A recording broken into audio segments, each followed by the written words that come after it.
Teoría.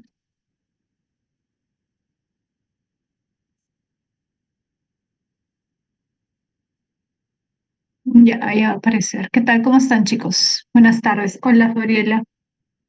¿Qué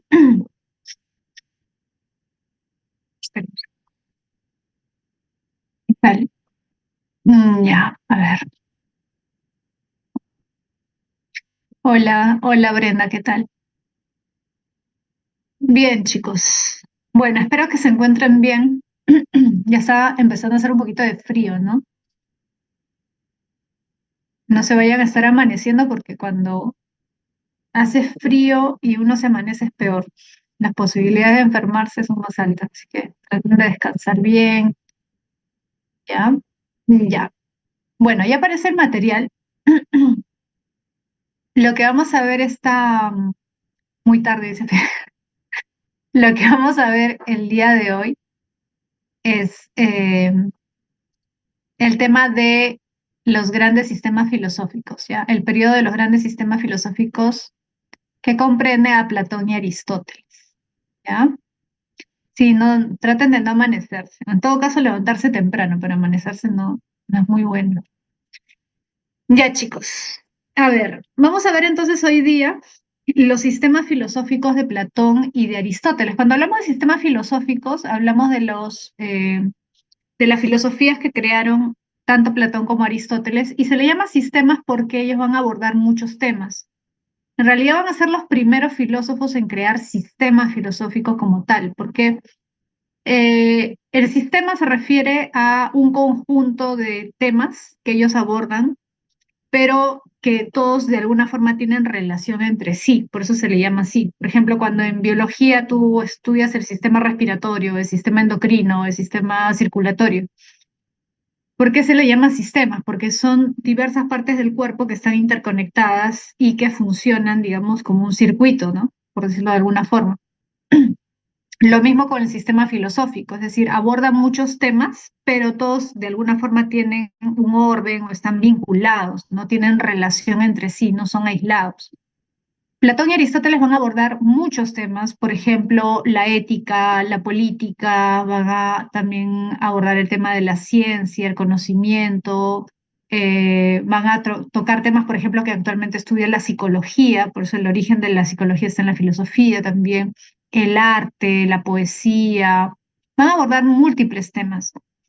Y por eso es que muchos consideran que las bases de la filosofía están en Platón y en Aristóteles.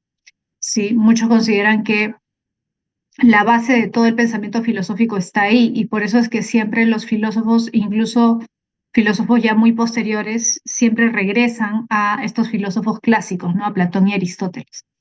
Ahora, en el caso de Platón, en el caso de Platón, mira, tú debes recordar, o debes saber, bueno, ya habíamos hablado un poco, creo, de eso, que fue discípulo de Sócrates y por eso mismo es que va a tener una influencia muy grande de su pensamiento, ¿no? Una de las formas en que tú puedes notar su influencia de Sócrates, la influencia de Sócrates en Platón, es que sus obras están escritas en forma de diálogo. ¿Para qué? Para mostrar el método mayéutico. ¿Te acuerdas? La mayéutica que consistía en eso, en el diálogo, en el debate, la discusión, pero no es discutir por discutir, ¿te acuerdas? Sócrates creía que en el debate, la discusión, podíamos ir poco a poco acercándonos a la verdad. La discusión por la discusión, el debate por el debate, era algo de los sofistas, ¿te acuerdas? Era tratar de ganar como sea el debate o la discusión. Pero en el caso de Sócrates, él creía que el debate debía llevarnos a acercarnos a la verdad. Lo mismo pensaba Platón. Entonces, por eso es que el diálogo es la forma en la que él va a escribir sus obras. Todas sus obras están escritas en forma de diálogo, ¿ya? ¿Verdad? Voy a sacar acá algunos libritos, creo que tengo para mostrarte, que no has visto antes, ¿ya? A ver, algunos quizás han visto estos tomitos, no sé si tú los has visto, creo que la vez pasada les mostré uno. A ver, ya. Estos, sí los ven, ¿no? Estos tomitos. Todavía se consiguen, sobre todo en el centro de Lima, los pueden conseguir si les interesa, ¿no? Por ejemplo, estos. diálogos. Todas esas obras tienen nombre, por ejemplo, o casi todas, ¿no? Critón, Eutifrón, Guión, Lisis, son los nombres de las personas con las que debaten, ¿no? Entonces aparece siempre Sócrates como personaje principal y Sócrates debate con Eutifrón, Sócrates debate con Critón y así, ¿no? Y en cada obra, en cada diálogo, discuten sobre algo en particular, ¿no? O sea, discuten sobre la belleza, sobre la virtud, sobre, no sé, sobre el conocimiento, sobre el alma, la inmortalidad del alma, ¿no? Creo que este fue el que te mostré, si no me equivoco, de Parménides, ¿no? Entonces, esos son tres, en realidad son cuatro tomos de las obras de Platón. Entonces, siempre están escritos en forma de diálogo. Por ejemplo, puedes ver acá, por ejemplo, las rayitas, ¿no? Cada rayita es una intervención de un personaje y después van alternando y así van discutiendo, van conversando, ¿no? Platón en realidad escribe sobre diversos temas, ¿no? Sobre varios temas, sobre la virtud, la belleza, el conocimiento, la ciencia, el alma, sobre muchos temas. Y en realidad acá lo que podríamos preguntarnos es ¿cuál es el aporte más importante de Platón? Y en eso consiste, digamos, la diferencia con respecto a Sócrates. ¿Hay mucha influencia de Sócrates en Platón? Sí. Por ejemplo, el tema de la inmortalidad del alma, pero que eso también habíamos dicho, ¿te acuerdas que ya estaba en Pitágoras, ¿no? La idea de que el alma no solamente era inmortal, sino que incluso reencarnaba. Luego, la idea, bueno, de que el cuidado del alma es lo más importante, que el cuerpo, al ser físico, es algo secundario, no significa que no sea importante. O sea, no significa que no debas cuidar tu cuerpo. Es más, los griegos en general tenían la idea de que el cuerpo se debía cuidar y Platón era un ejemplo de eso. Él también cuidaba su cuerpo, hacía deporte, ¿no? Pero de todos modos creía que era más importante preocuparte por tu alma que por tu cuerpo. Entonces, la virtud consistía precisamente en ese cuidado del alma. Y en eso coincide con Sócrates. Pero, ¿qué es lo que lo diferencia de Sócrates, podríamos decir? Se puede decir que en el caso de Sócrates, su preocupación era sobre todo ética. ¿Te acuerdas que vimos eso la semana pasada en una pregunta? Era más moral, una cuestión moral. En cambio, Platón va a preguntarse acerca de las esencias de las cosas, pero más allá de la moral. O sea, no solamente restringiéndose a la ética. Por ejemplo, Sócrates preguntaba, ¿qué es la virtud? ¿Qué es la justicia? ¿Qué es el bien? Platón también se va a preguntar eso. Pero además Platón va a considerar que no solamente existe la esencia de la justicia, la esencia de la belleza, la esencia del bien, sino que él va a considerar que todo lo que existe tiene una esencia. Por ejemplo, una taza tiene una esencia, una persona también tiene una esencia, y así. Todas las cosas que existen tienen esencia. Entonces Platón, por decirlo así, va a ampliar el pensamiento de Sócrates, porque Sócrates básicamente se pregunta por cuestiones éticas, ¿sí? JP dice, a mis a Platón le dicen Aristócles. Ah, Aristócles es el verdadero nombre de Platón. En realidad Platón es el apodo. En realidad Platón es el apodo de Aristócles, porque su verdadero nombre es Aristócles. Ujú. Entonces, Platón le decían por sus espaldas, ¿no? Que tenía la espalda ancha. Entonces, por los hombros anchos, como tenía la espalda ancha, le pusieron ese apodo, Platón.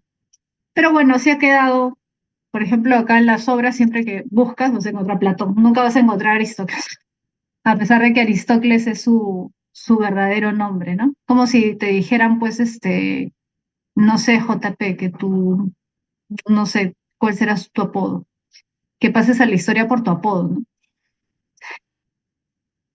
Y no por tu verdadero nombre. JP, ahí está, JP. Y Aristóteles es su verdadero nombre. En caso de Aristóteles, se llama Aristóteles. Bueno, entonces, el greña, ya.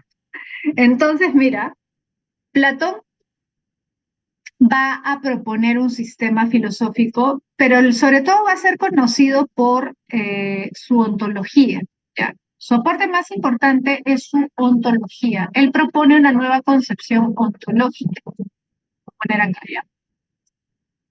¿Y cómo se denomina su concepción ontológica? Perdón.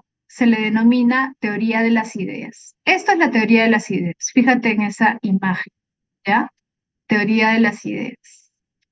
Mira, ¿por qué la teoría de las ideas es la concepción ontológica de Platón? Bueno, ¿qué es la ontología? En primer lugar, la ontología ya es una disciplina filosófica que estudia el ser o, si quieres traducir el ser es el fundamento de todas las cosas, es decir, la esencia o lo fundamental. ¿Cuál es el fundamento del mundo? Esa es la pregunta que se hace Platón. ¿Cuál es el fundamento? ¿Las cosas materiales, las cosas físicas, las cosas que podemos tocar, percibir? ¿O hay algo más? Y Platón dice, no, no son las cosas físicas, hay algo más. Lo que constituye el fundamento del mundo no son las cosas físicas, sino son la esencia. Las esencias que están por encima de las cosas físicas. ¿Y por qué están por encima? Es decir, es como si estuvieran en otro plano de la realidad, porque las esencias no cambian. Por definición, tu esencia no puede cambiar, ¿sí o no? Por ejemplo, si yo digo, ¿cuál es la esencia de JP? JP va a envejecer, quiera o no quiera. JP puede engordar, puede adelgazar. JP no era igual hace 5 años. JP cambia, ¿sí o no? Todos cambiamos, pero la esencia se supone que es lo que no cambia, ¿sí o no? Entonces, las esencias son aquello que constituyen el fundamento de las cosas, que son lo que no cambian. Por ejemplo, en el caso de la imagen que te he puesto ahí, el PPT, si te das cuenta, están diferentes caballos, diferentes colores, diferentes tamaños, incluso pueden ser diferentes razas, que diferentes razas de caballo. Pero nosotros notamos las diferencias con nuestros sentidos, ¿sí o no? Yo veo un color negro, un color pardo, un color marrón. Los colores los percibimos por los sentidos, los tamaños, las formas las percibimos por los sentidos. Pero la esencia de caballo, no la percibimos por los sentidos, sino que lo entendemos por el intelecto, lo captamos por el intelecto. Entonces, los caballos pueden ser miles de caballos diferentes, pero aunque sean diferentes, todos nos damos cuenta de que hay algo que tienen en común, ¿sí o no? Hay una esencia de caballo. Esa esencia es lo que no cambia, por eso es, fíjate, inmutable, ¿ya? Es inmutable. No cambia y como no cambia, no envejece, no se corrompe, no muere. Por lo tanto, si no muere, no envejece ni nada, es perfecto, siempre está igual, ¿sí? No se hace peor, sino que se mantiene siempre en su mismo estado. Es eterno, eterno porque precisamente no muere, no desaparece, tampoco nace, ¿sí? Es siempre el mismo. Y por lo tanto, dice Platón, este es el mundo real, el mundo verdadero, ¿sí? El mundo verdadero, el mundo real, es el que no cambia, precisamente porque es inmutable, es perfecto, ¿sí? En cambio, en el mundo sensible las cosas cambian, las cosas mueren, desaparecen, se degradan, envejecen. En el mundo sensible tenemos miles de caballos. Imaginemos que 2 caballos de los que están acá mueren. ¿Eso afectará en algo la esencia de caballo? ¿Afectará en algo la esencia? La esencia desaparecerá porque 2 caballos mueren, o un caballo envejece, o un caballo, no sé, pues se fractura la pata o algo así. No, la esencia de caballo es siempre la misma. Entonces, ¿qué es la esencia o qué son las esencias? Las ideas, ¿ya? Ojo, por si acaso, me imagino que la mayoría de ustedes, si ha llevado ya antes el curso, sabe, ¿no? Pero por si acaso, las ideas de las que habla Platón no son ideas que están en mi mente. O sea, no es que yo diga, ah, claro, profesora, yo tengo la idea de caballo en mi mente, yo tengo la idea de león en mi mente, yo tengo la idea de taza en mi mente. No, las ideas de las que habla Platón no son entidades, digamos, que están en tu cabeza, o sea, que son humanas, cosas que yo he creado con mi mente, con mi razón. No, las ideas están separadas del mundo sensorial y por lo tanto también están separadas de tu mente. O sea, son como objetos, entre comillas, pero no materiales, sino inmateriales. Porque si fueran materiales, o sea, si estuvieran hechas de materia, envejecerían, pues, desaparecerían, ¿sí o no? Se corromperían, ¿no? pero como no tienen materia, no envejecen, no cambian, no desaparecen, no mueren. Entonces son objetos ideales. Se les llama así, objetos ideales, porque objeto en el sentido de que no es algo subjetivo, no es algo que yo creo con mi mente, es algo que tiene una realidad, existe, pero existe sin materia, ¿sí? Son objetos ideales. Entonces, Claudia Morales dice, por eso creía que el arjé era el ser. El tema del arjé es un tema sobre todo que tratan los filósofos presocráticos.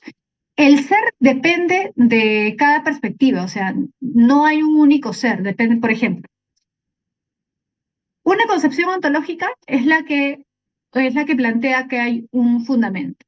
Ahora, para los presocráticos, el fundamento es el arjé, ¿no? Por ejemplo, para Tales el arjé, el ser, el fundamento es el agua, para Anaximandro es el áperon, para Anaxímenes es el aire, para Pitágoras es el número, etcétera. Ese es el ser, porque es el fundamento. Para un filósofo cristiano, el fundamento de todo, la esencia de todo, es decir, aquello sin lo cual nada existiría, es Dios. ¿Sí o no? Para un filósofo cristiano, por ejemplo, para San Agustín o Santo Tomás, el ser es Dios. Ese es el fundamento de todo. Para un filósofo materialista, por ejemplo, como Marx, el fundamento de todo el ser no puede ser Dios, tiene que ser la materia, porque de la materia surge todo. En el caso de Platón, el ser son las ideas. Por eso es una concepción ontológica. Es decir, ¿cuál es el fundamento de todo lo que existe para Platón? Las ideas, las esencias. ¿Por qué? Porque sin las ideas y las esencias, las cosas no serían lo que son. Un caballo sin la esencia de caballo no sería caballo. Una taza sin la esencia de taza no sería taza. Pero ojo, las esencias, las ideas para Platón son primero. O sea, son primero no solo porque son más importantes, sino porque las cosas materiales existen porque las ideas existen. O sea, primero existen las ideas y después existen las cosas materiales. Si las ideas no existieran, las cosas materiales no existirían. ¿Sí? O sea, para Platón no son una mera abstracción, por si acaso, no son abstracción. Repito, no es que yo diga, yo tengo la idea del león en mi cabeza, ya esa es una idea. No, las ideas no son contenidos que están en la mente, en el cerebro de una persona. Para Platón, las ideas existen como tal, solamente que son inmateriales, ¿sí?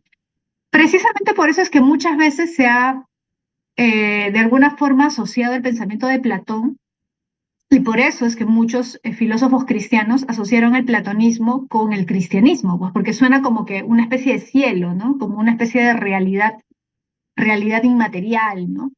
Como el mundo, el otro mundo, ¿no? El mundo superior, ya, algo así. Por eso es que hay mucha relación entre el platonismo y el cristianismo. Por ejemplo, San Agustín, pues San Agustín era cristiano y era platónico al mismo tiempo. Ángela dice, Miss, entonces el mundo sensible se percibe a través de los sentidos y para el mundo de las ideas o inteligibles se basa en percibir el intelecto.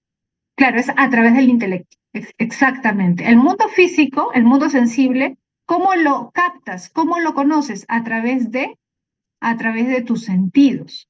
¿Y cómo captas el mundo de las ideas? ¿Cómo comprendes las ideas? A través del intelecto, a través de la inteligencia. Entonces, para Platón, si tú quieres conocer la verdadera realidad, tienes que guiarte de tu razón, no de tus sentidos, sino de tu razón. ¿Se entiende? Ahora, quería terminar de explicarte, quiero que entiendas esto, cómo así primero son las ideas, las esencias, y luego son las cosas. Precisamente porque las ideas no son una abstracción de las cosas, sino que son una realidad. Mira, esto es algo que a veces yo no explico mucho porque toma un poco de tiempo, pero les voy a explicar, ¿ya? Es un tema del que a veces no se habla mucho en general, ¿ya? No sé si tú has escuchado del demiurgo, o algún profesor alguna vez se has llevado el curso de filosofía, te ha hablado del demiurgo, ¿sí?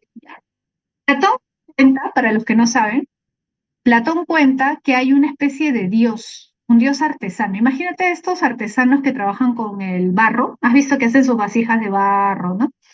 Ya. El demiurgo es una especie de dios del que habla Platón que da forma al barro. Se usa como barro y le va dando forma a las cosas. Pero mira, el demiurgo no es Dios propiamente. es una especie de Dios porque no crea el mundo de la nada, sino que el demiurgo está como entre el mundo de las ideas y el mundo sensible, está como así en el limbo, digamos, ¿ya? Él puede ver las ideas, ¿sí? Puede ver las ideas.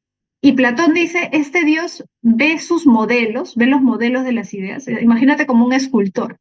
Y a partir de estos modelos ideales va haciendo las cosas. Entonces, por ejemplo, ve la idea de caballo con su intelecto, ¿no? Ve la idea de caballo y a partir de esa idea comienza a hacer los caballos, a crear los caballos particulares. Ve la idea de, no sé, de silla y a partir de esa idea de silla comienza a hacer las sillas particulares. Es decir, para Platón, primero son las ideas y de las ideas salen las cosas particulares a través de este demiurgo, ¿sí? Entonces, eso es lo que plantea Platón, que hay dos mundos. Los dos mundos son distintos, porque uno es inmutable, perfecto, eterno y real, y el mundo sensible es todo lo contrario. A ver, si las ideas no cambian, ¿el mundo sensible cambia o no? Por ejemplo, ¿nosotros cambiamos o no? ¿O siempre estamos igualitos? Nosotros envejecemos, ¿sí o no? El mundo sensible es cambiante, es cambiante. ¿Qué más? O sea, es mutable, muta, muta, cambia. Es imperfecto. ¿Por qué? Porque en este mundo todo se corrompe, todo desaparece, ¿sí o no? Todo envejece, ¿cierto? ¿Es eterno? No, es temporal. Todo acá está atravesado por el tiempo, todo acá es temporal. Nadie es eterno acá, todos morimos, todos desaparecemos. Y es aparente. En realidad no dice falso, Aristóteles dice es aparente. El mundo sensible es aparente, es todo lo contrario del mundo inteligible. El mundo de las ideas es el mundo real, el mundo sensible es el mundo aparente, de las apariencias, ¿sí? Ahora, mira, acá me imagino que muchos de ustedes ya conocen la alegoría de la caverna, ¿sí? Vamos a hablar un poco de la alegoría de la caverna, ¿ya? A ver, voy a contarles la alegoría completa porque es larga en realidad. Mira, ¿qué es lo que cuenta Platón? Dice, imagínate, esta es en realidad una forma más simple de entender su teoría de las ideas. Es lo mismo la teoría de las ideas, pero más sencilla. Platón dice, imagínate que hay un grupo de hombres que han vivido desde muy pequeños en una caverna. ¿Te das cuenta acá abajo? Hay unos hombres que están sentados, ¿no? Pero no simplemente están en la caverna, sino que incluso están atados, están amarrados desde el cuello hasta los pies con cadenas, de tal forma que ni siquiera pueden voltear su cabeza, o sea, están siempre viendo lo mismo. ¿Y qué cosa ven? Al fondo de la caverna, si te das cuenta, ven sombras, ¿no? Sombras que nosotros sabemos que no son reales, o sea, no son cosas reales, pero ellos creen que sí. ¿Por qué? Porque toda su vida han vivido ahí. Es decir, imagínate si tú vivieras toda tu vida en un cuarto viendo sombras y no pudieras ver nada más, obviamente pensarías que eso es lo único que existe. Y así viven estos hombres, pensando que lo único que existe son esas sombras que toda su vida han visto. No han visto nada más. Entonces, Platón cuenta que uno de estos hombres logra retirarse las cadenas, ¿sí? Y comienza a andar por la caverna y se da cuenta de que hay algo más. Si te das cuenta, acá hay otros hombres que están detrás como de un muro, ¿no? Pasando unos palos con las figuras que proyectan las sombras precisamente al fondo. Entonces este hombre se da cuenta de que hay otras personas, ¿no? Que están manipulando estos objetos y que con el fuego se proyectan esas sombras, pero también se da cuenta de que hay algo más allá. O sea, ahí no acaba la caverna, eso no es todo lo que existe, hay algo más. Entonces, ¿qué dice Platón? Este hombre, sin darse cuenta, comienza a salir de la caverna. Te das cuenta que va saliendo y llega a la entrada, pero como no está acostumbrado a ver tanta luz, porque una cosa es el fuego dentro de la caverna y otra cosa es la luz del exterior, ¿no? Este hombre te das cuenta que está con su brazo así, ¿no? Al inicio no puede ver directamente la luz del exterior porque no está acostumbrado a tanta luz. Entonces, se tiene que ir acostumbrando poco a poco a esa luz, ¿no? Y conforme se va acostumbrando, va viendo distintas cosas. Por ejemplo, va viendo los árboles, las aves, las montañas, los objetos, y se da cuenta de que está en una realidad completamente distinta, que está en otro lugar, y que esta es la verdadera realidad. ¿Ese hombre quién representa? Obviamente representa al hombre que ha dejado de lado su ignorancia, el hombre que ha alcanzado el verdadero conocimiento, el hombre que ha alcanzado el conocimiento de la verdad. ¿Quién es ese? El filósofo. El filósofo que sale de la caverna, ojo, no significa filósofo el que estudia filosofía en San Marcos, por si acaso. El filósofo para Platón es alguien que ha tenido una formación durante mucho tiempo, una formación especial. No cualquiera puede ser filósofo. Entonces, este hombre sale de la caverna y comienza a observar todo. Pero se da cuenta de que, a pesar de que todo está iluminado, hay una fuente de la luz. ¿Qué es lo que origina toda la luz que permite ver las cosas? El sol. Solo al final puede ver el sol, porque mirar directamente al sol es difícil, ¿no? El sol es la fuente de la luz y por eso mismo, dentro de la filosofía de Platón, el sol es un símbolo muy especial.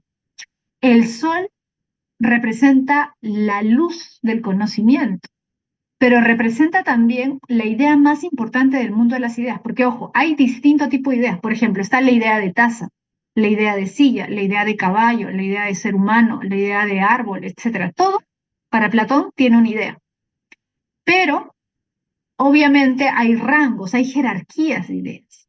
Y las ideas que están en un rango mayor, por decirlo así, son las ideas morales, o sea, la idea de justicia, la idea de virtud, pero por encima de todas ellas está la idea de bien.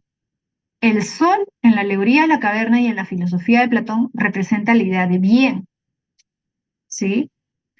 La idea de bien es la idea más importante. Entonces, el filósofo no es simplemente un hombre inteligente que conoce muchas cosas, no. El filósofo alcanza una sabiduría porque alcanza el conocimiento de la verdad y alcanza el conocimiento del bien. Entonces, es un sabio en el sentido de que sabe, conoce, pero conoce también a un nivel moral.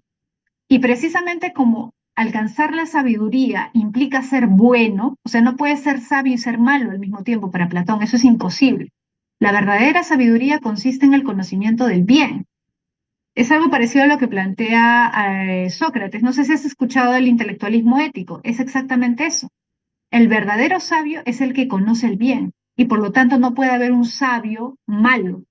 O sea, claro, puede ser muy inteligente y malo, eso es otra cosa, pero la sabiduría, la verdadera sabiduría implica el conocimiento del bien. Ahora, eh, ahorita les termino de contar la historia para que se den cuenta cómo se explica, ¿ya? Entonces, Platón dice, este filósofo, el que ha alcanzado el conocimiento del bien, te pregunto, inicialmente está contento, está feliz porque ha logrado conocer algo que ni siquiera se imaginaba que existía, ¿no? Está contento de ver todas estas cosas. Pero con el paso del tiempo se acuerda de sus amigos, ¿no? De las personas, de sus compañeros, los que estaban también en la caverna. Te pregunto, si este hombre ha alcanzado la sabiduría, por lo tanto, ha contemplado el bien, ha conocido el bien, ¿se quedará feliz fuera de la caverna toda su vida? ¿Será feliz estando ahí? ¿O sentirá pena por los hombres que han quedado encerrados en la caverna? Claro, va a sentir pena, va a sentir lástima, porque va a sentir que los otros siguen viviendo en la ignorancia, ¿sí o no? Entonces él va a sentir un compromiso moral, tiene un compromiso moral. Si es un hombre bueno, no se va a sentir feliz estando él solo ahí afuera. Va a querer regresar. Y eso es lo que hace este hombre, regresa. Por eso el filósofo, recuerda para Platón, la política también es importante. El filósofo tiene un compromiso moral con los demás. Si el filósofo es un hombre sabio, es un hombre bueno. Y si es un hombre bueno, no es un hombre egoísta. Se preocupa, se tiene que preocupar por los demás, por su sociedad. Entonces, ¿qué hace ese filósofo? ¿Qué hace ese hombre sabio? Regresa a la caverna para ayudar a estos hombres que han quedado encerrados en la ignorancia a salir de la caverna, ¿no? Salir de su ignorancia. El problema, dice Platón, es que cuando regresa a la caverna, a ver, cuando tú de un lugar con luz entras a un lugar muy oscuro, ¿eres torpe o eres hábil para desplazarte? ¿Te desplazas con facilidad, caminas con facilidad o te tropiezas, te caes? obviamente te vuelves torpe. En la oscuridad te vuelves torpe si es que estás entrando desde un lugar iluminado. Eso es lo que da a entender Platón. Mira, es bien interesante la alegoría.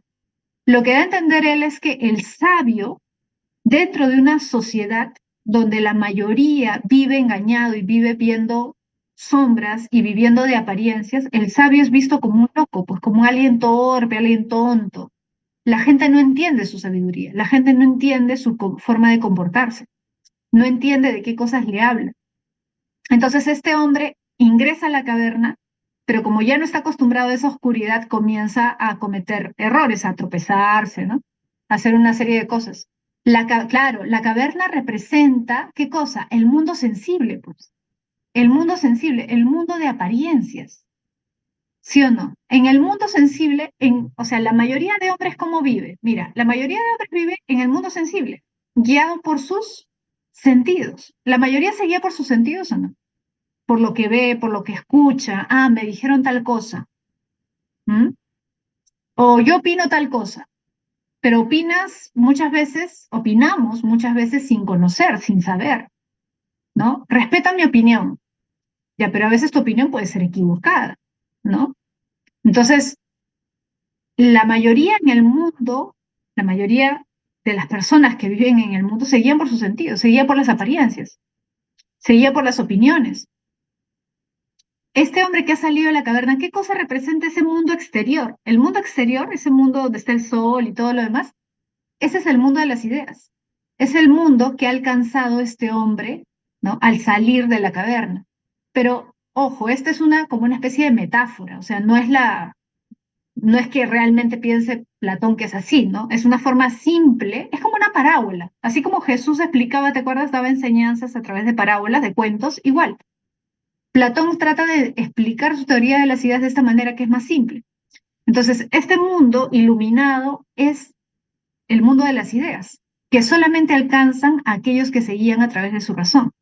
Pero como el sabio tiene un deber moral, regresa a la caverna a tratar de sacar a las demás personas de su ignorancia.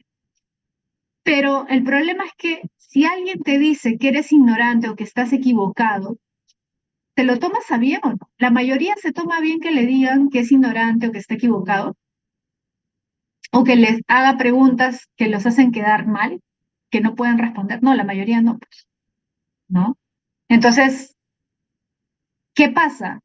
Que este filósofo, este sabio regresa, trata de convencer a sus compañeros de que están viviendo en la ignorancia y que tienen que salir de ahí, trata de guiarlos hacia afuera, trata de sacarlos de su ignorancia y llevarlos al verdadero conocimiento. Pero ellos se molestan y terminan matando. ¿A quién representará este hombre? A ver, ¿quién se dio cuenta? O quién sabe, quizás ya le contaron la historia. A Sócrates, pues. A Jesús también podría ser, ¿ah? Ojo que la figura de Sócrates y de Jesús está muy vinculada, muy vinculada. En la época del Renacimiento se consideraba que eran, o sea, no la misma persona, pero que eran dos hombres que en el fondo eran lo mismo, ¿no? O sea, representaban lo mismo. Pero claro, acá Platón hace referencia a Sócrates. Recuerda que Sócrates, ¿qué hacía con su mayéutica? Tratar de sacarte de la ignorancia. Sin él darte las respuestas, trataba de ayudarte a que tú mismo alcanzaras el conocimiento de la verdad o te acercaras a la verdad. Pero el problema es que Sócrates era cargoso, pues, o sea, Sócrates te ponía preguntas que a veces no sabías responder y hacía notar tu ignorancia y la mayoría se sentía incómodo, molesto de que Sócrates lo dejara como un ignorante. Por eso se ganó muchos enemigos y terminan matándolo, igual que a este hombre, a este filósofo que regresa a la caverna. Sócrates también quiso ayudar a la gente, pero al final lo terminan matando, lo terminan condenando a beber la cicuta, ¿te acuerdas? El veneno, ¿no? Y termina así, muerto, ¿no? Entonces, por eso Platón dice, ese es el problema, ¿no? Que el verdadero sabio, frente a mucha gente ignorante, va a parecer un tonto, va a parecer un loco, va a parecer alguien que en vez de beneficiarlos, los quiere dañar, ¿no? Pero eso es ¿por qué? Por la ignorancia de la gente que vive siempre de las apariencias. Incluso si te das cuenta, estos hombres que están cargando estos palos con estas figuras, ¿quiénes podrían ser? Porque la alegoría de la caverna tiene múltiples significados, ¿ah? También tiene un significado no solamente con respecto a la época de Platón, o sea, de Sócrates, sino también con respecto a la política, por ejemplo. Los que terminan, por ejemplo, acusando a Sócrates para llevarlo a la muerte fueron sofistas, o los medios de comunicación, etcétera, ¿no? O sea, cualquier persona que te manipula, que te dice las cosas que tú quieres escuchar para manipularte, pues los medios de comunicación, los políticos, ¿no? Sí, claro, los que no quieren que tú sepas la verdad, los que te ocultan la verdad con apariencia, ¿sí o no? Entonces, Platón, ¿qué te diría? Claro, la mayoría de personas se queda con eso. Y hasta ahora nosotros vemos ese tipo de formas de manipulación incluso en la política, ¿no? Cuando hay elecciones presidenciales que salen los candidatos cargando bebitos, ¿no? Poniéndose ponchos, comiendo comida en los mercados, cosas que no hacen nunca, las hacen en campaña, ¿no? ¿Para qué? Para ganarse pues el favor de la gente, ¿no? ¿Pero por qué? Porque mucha gente lamentablemente se deja guiar por las apariencias, ¿sí o no? O en los medios de comunicación, bueno, lo bueno es que últimamente ya con las redes sociales y todo eso, la gente ya está un poquito más informada, pero también los medios de comunicación a veces buscan la manipulación de la gente, ¿no? Y la gente se deja llevar por lo que ve en las noticias o por ciertas versiones que te dan acerca de lo que está pasando en el mundo o lo que está pasando en el país, ¿no? Entonces es bien interesante la alegoría de la caverna porque en realidad se le puede dar muchas interpretaciones y una interpretación política no es incorrecta porque efectivamente lo que pasó con Sócrates fue una cuestión política porque Sócrates era crítico de la democracia y no era crítico de la democracia porque pensara que el pueblo no debía participar en la política, sino porque se daba cuenta que lamentablemente la mayoría, fíjate esos hombres que están en la caverna, la mayoría es manipulada por una minoría y cree que está tomando las decisiones libremente. O sea, mucha gente cree en la democracia porque cree que están gobernando ellos, pero en buena medida la mayoría vive manipulada, ¿no? Por ciertos grupos o ciertos sectores. Por eso Sócrates era crítico de la democracia, ¿no? La democracia, lamentablemente, para Sócrates, Platón y Aristóteles, se corrompe fácilmente. Y en una democracia corrompida, los que gobiernan no son las personas del pueblo, o sea, no gobierna realmente la mayoría, los que gobiernan son los que manipulan al pueblo, ¿no? Entonces, ese es el problema, ¿no? Por eso es que Platón habla de esto, de esta alegoría para dos cosas, ¿no? Uno, para mostrar su teoría de las ideas. La caverna representa el mundo sensible en el que la mayoría vive, porque la mayoría se deja llevar por sus sentidos. El mundo exterior representa el mundo de las ideas, que es difícil de alcanzar. Ojo, no significa que sea imposible, sí se puede, pero es complicado. Es complicado guiarte solo por tu razón, dominar tus pasiones, dominar tus deseos y guiarte por tu intelecto, porque esa es la única manera de alcanzar el verdadero conocimiento. Por un lado representa eso, la teoría de las ideas, y por otro lado es una crítica política a su tiempo también, porque ese hombre que salió de la caverna, que se hizo sabio, y que siendo sabio no se sintió satisfecho con su sabiduría, sino que quiso ayudar a su ciudad, a su polis, Atenas, y quiso ayudar a sus ciudadanos a salir de la ignorancia, pero al final lo mataron fue Sócrates. O sea, también está haciendo una crítica de su sociedad, ¿no? ¿El fuego tiene algún significado? Me da a pensar que es el poder de los sabios, le dan y los malos aprovechan para engañar al resto. En realidad, mira, el fuego puede representar varias cosas, ¿no? El fuego hasta cierto punto representa en parte esa luz que está pero más fuerte afuera. Si te das cuenta, afuera está el sol. El sol es la fuente principal, ¿no?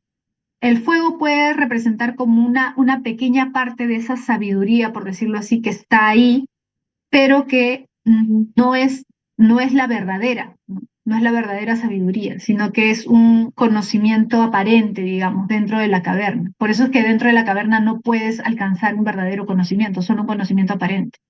Ujú. Profesora, ¿y los inventos, según Platón, son ideas que los humanos materializan o creaciones que se suman al mundo de las ideas? Ah, buena pregunta. Yo también me hacía esa pregunta cuando estaba en la academia y me enseñaban la teoría de las ideas. El tema de los inventos es un poco más complicado Que yo recuerde, él no lo trata, o sea, él no lo explica, no dice cómo así se podrían interpretar los inventos, ¿no? Porque los inventos no son cosas que existan, sino que el hombre crea. Pero probablemente él diría que los inventos son ideas que ya existen en el mundo de las ideas, pero que los hombres materializan, como tú dices, a partir de un, digamos, un conocimiento superior. O sea, cuando el hombre alcanza un conocimiento superior, o sea, se acerca a la sabiduría y logra, digamos, captar intelectualmente esas ideas y materializarlas en algo sensorial, ¿no? O sea, en algo físico. Probablemente diría eso, pero que ya están en el mundo de las ideas. Te diría que ya están, sí. Porque el mundo de las ideas es eterno, o sea, no cambia, es inmutable, o sea, no podrían agregarse ideas, sino que todas las ideas ya están ahí. Ujú. Ya, a ver. Vamos a pasar, esto ya lo habíamos explicado. Ah, ya. Mira, para terminar esto de acá, fíjate, hay dos mundos. Si hay dos mundos, ya dijimos, hay un mundo verdadero y un mundo aparente, pero también hay dos formas de conocimiento, como acabamos de ver, un conocimiento verdadero y un conocimiento aparente. ¿Cómo le llama eso Platón? Fíjate acá. Le llama al conocimiento aparente, le llama doxa. Doxa. Doxa significa en griego opinión, ¿ya? Significa opinión. Dana dice, los que manipulan no salieron de la caverna porque no ayudan a los que están dentro. Ah, es que los que manipulan precisamente no son sabios. O sea, Platón te diría, los que manipulan, por ejemplo, los medios de comunicación o los políticos corruptos que manipulan a la gente, ¿son sabios? Recuerda que para Platón la sabiduría implica virtud, porque si tú eres sabio, has alcanzado el conocimiento del bien. Y si eres bueno, eres virtuoso. Un político manipulador o un empresario corrupto, un medio de comunicación que quiere manipular a la gente, ¿será sabio? No. Pero tienen un conocimiento, no un conocimiento verdadero, sino un conocimiento aparente. Porque precisamente como no conocen el bien, no son verdaderos sabios. O sea, saben un poco más que el resto, saben un poco más que la mayoría, pero no es un verdadero conocimiento. Ujú. Tienen un conocimiento aparente, ¿sí? Claro, no hacen el bien, pues, ¿sí? Por eso no hacen el bien. Ahora, ya les estaba explicando. Doxa es opinión. Por ejemplo, en el mundo común y corriente, digamos, la mayoría se guía por las opiniones, ¿no? La mayoría dice, esta es mi opinión. Pero te pregunto, cuando tú quieres conocer la verdad, en el ámbito de la verdad, si tú crees en la verdad, ¿hay opinión? Por ejemplo, en el ámbito de la ciencia, mira, el conocimiento verdadero, Platón le llama episteme. El conocimiento verdadero para Platón es episteme. Tú puedes decir que, o sea, en el ámbito, por ejemplo, de la biología, la química, tú puedes decir, no, profesor, no estoy de acuerdo con usted. Yo creo tal cosa, esa es mi opinión, ¿no? O mi opinión es que 2 más 2 es 4, es 5, perdón. Es mi opinión, respete mi opinión. Podríamos decir que puede haber opinión. Yo puedo opinar, pues, que, no sé, que los gatos no son seres vivos. Para mí los gatos son seres inertes, es mi opinión, respeta mi opinión. No, pues es absurdo, ¿sí o no? Entonces, claro, Platón hace esa distinción. Una cosa es la verdad, conocimiento verdadero, episteme, de ahí viene epistemología, ¿sí o no? Epistemología es el estudio de la ciencia, episteme, por eso se ha traducido como ciencia. Y el conocimiento aparente, doxa. Ahora, ¿el problema cuál es? Mira,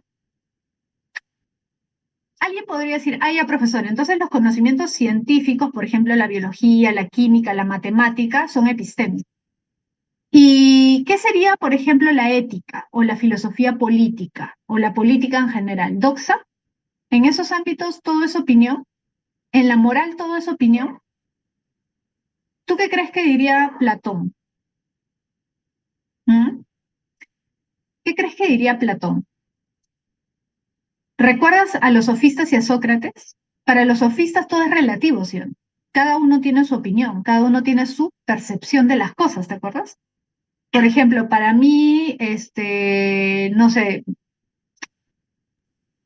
Em,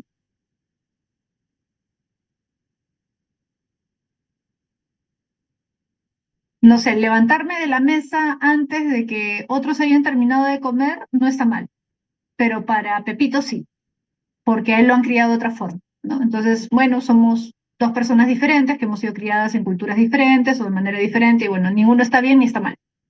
Para los sofistas todo es relativo, ¿sí? Bueno, acá estamos hablando de una cuestión de comportamiento, de buenas costumbres, malas costumbres, ya eso es otra cosa, pero a lo que voy es que los sofistas relativizaban todo, o sea, no solamente el comportamiento, los buenos modales, ¿no? Sino todo, o sea, por ejemplo, ¿qué es lo bueno?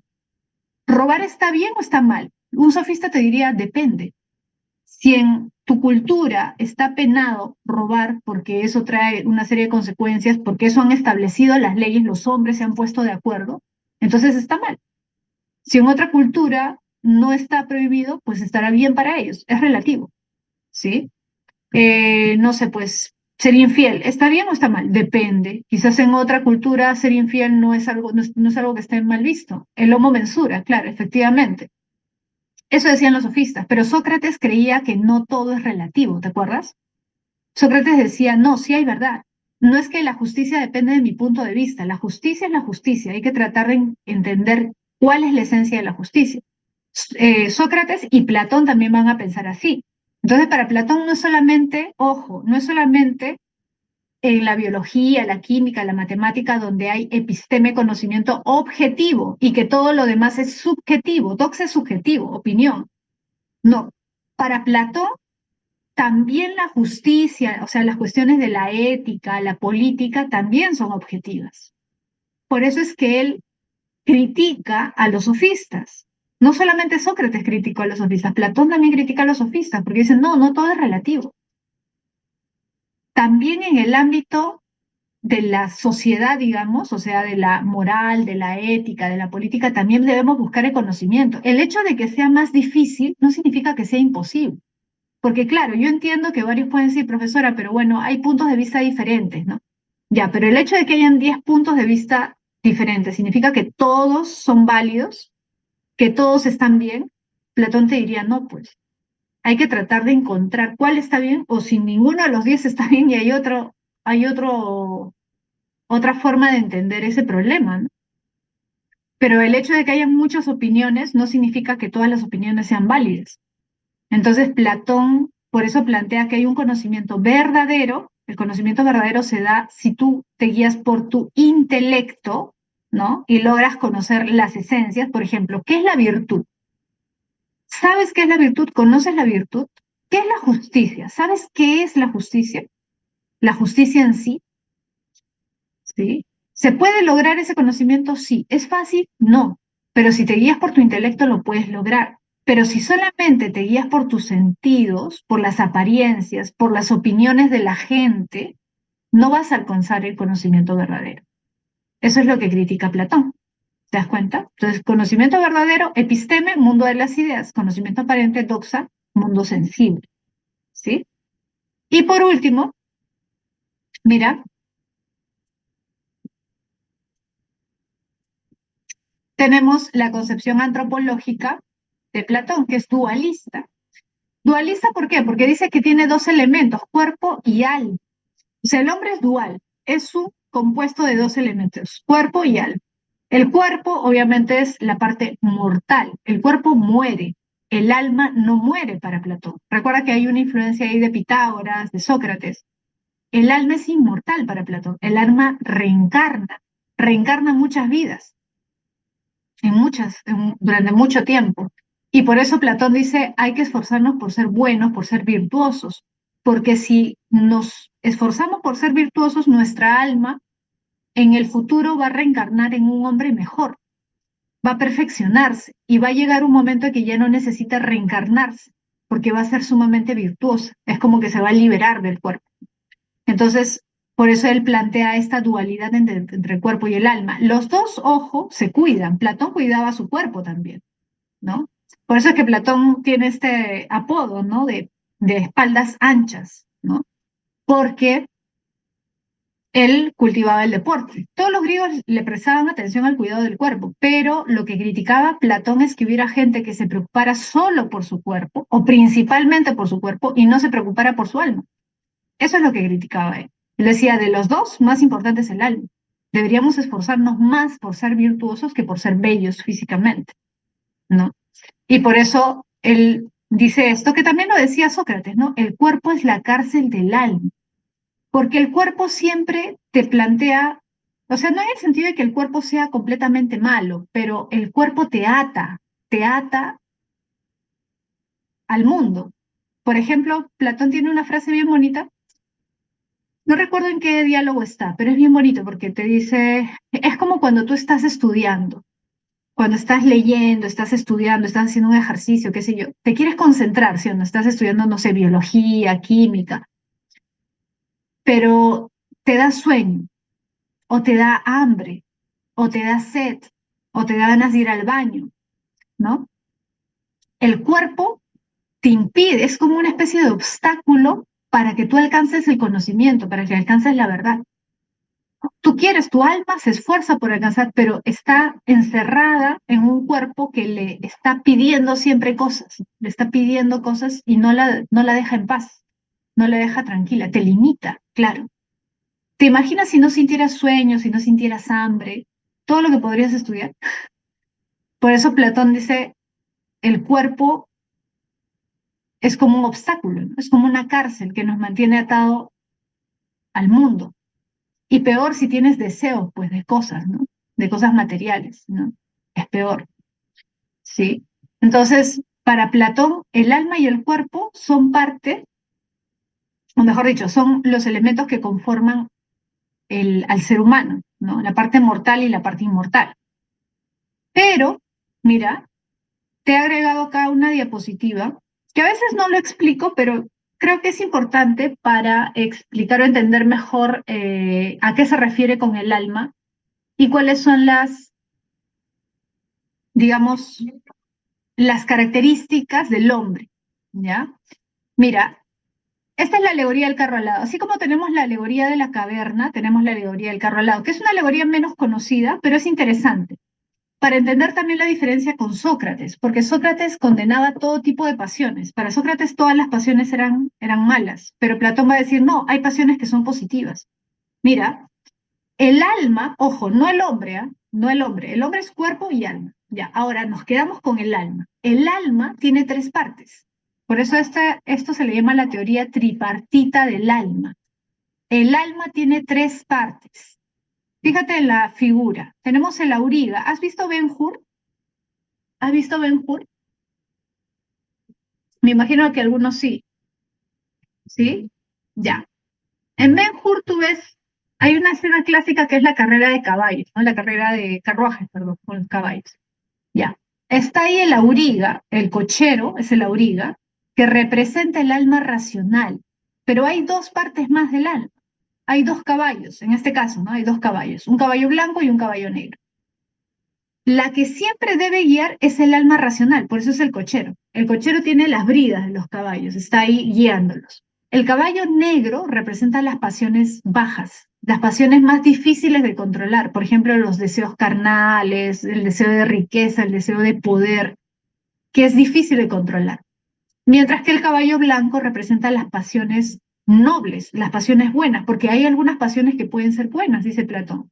Por ejemplo, si tú buscas la justicia. Por ejemplo, ves una noticia y te indigna. ¿Esa indignación es positiva o no? ¿Qué dices? Está bien que tú te indignes, por ejemplo, si ocurre, no sé, pues una injusticia, alguien mata a una niña, por ejemplo, por robarle a algo o por, no sé, abusar de ella. Te da cólera, ¿sí o no? Ese sentimiento de indignación, de cólera, ese deseo de buscar justicia, es positivo, es positivo. Porque no lo estás haciendo por algo egoísta, por algo malo, estás buscando el bien, estás buscando la justicia. Pero, fíjate, es una pasión noble, pero a pesar de que es una pasión noble, es un deseo bueno, no puedes dejar que se vaya por su cuenta, por decirlo así. Porque si tú no controlas eso racionalmente, puedes terminar cometiendo una injusticia, ¿o no? Por ejemplo, ¿qué pasa si, como ha ocurrido a veces, ¿no? Se le acusa a alguien de robar, te da cólera, te indigna. Y alguien dice, ah, yo lo vi a Pepito saliendo de la casa, él seguro es el ladrón, todos se van contra él, ¿sí o no? Supongamos que lo linchan, lo matan. Y después se enteran que Pepito no era el ladrón, sino que era otro. ¿Qué puedes hacer? Ya no puedes hacer nada. Es decir, tu indignación te puede llevar también a algo malo.